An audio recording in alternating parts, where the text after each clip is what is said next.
Assalamualaikum, bertemu kembali dengan berita terkini. Sebelum mula sila subscribe, terima kasih.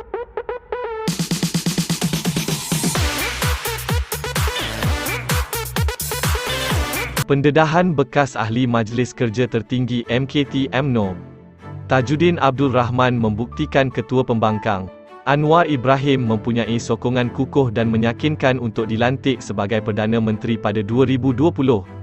Ketua Penerangan PKR, Syamsul Islandar Mat Akin, berkata ia juga turut mengabsahkan ikhtiar Pakatan Harapan PH untuk mengembalikan semula mandat rakyat dalam pilihan raya umum 2018 yang telah dirampas melalui langkah Sheraton.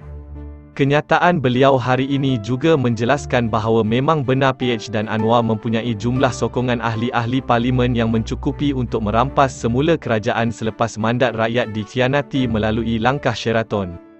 Justeru, ejekan sebahagian khalayak yang melantunkan kata-kata kononnya Anwar berbohong apabila menyatakan bahawa beliau mempunyai sokongan yang kukuh dan meyakinkan pada 22 September 2020 telah pun terjawab dengan sendirinya, katanya dalam satu kenyataan.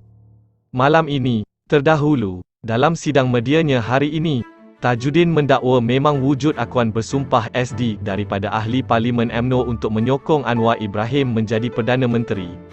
Tajuddin berkata dia adalah saksi hidup yang pada awalnya menolak cadangan pucuk pimpinan parti itu. Jajaran baru, saya saksi hidup, tak usah nafi memang ada SD ditandatangan hendak sokong Anwar jadi Perdana Menteri. Dan ada surat dihantar pada istana, katanya dalam sidang media di Petaling Jaya.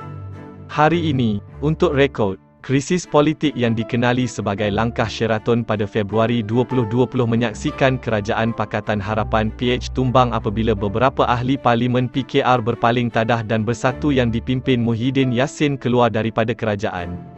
Kemelut politik itu akhirnya menyaksikan Muhyiddin kemudian dilantik sebagai Perdana Menteri bagi menggantikan Mahathir Mohamad.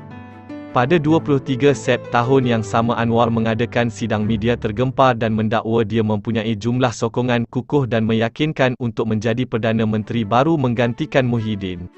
Anwar diperkenan menghadap agung pada 13 Oktober 2020 dan mempersembahkan dokumen yang didakwa mengandungi butiran sokongan majoriti anggota parlimen.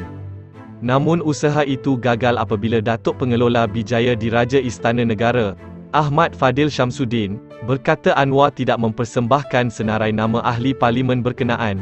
Sementara itu, ahli parlimen Rengas, Nazri Aziz hari ini berkata sokongan melantik Anwar sebagai Perdana Menteri melalui akuan bersumpah SD ditandatangani beberapa pemimpin UMNO sebanyak 2 kali.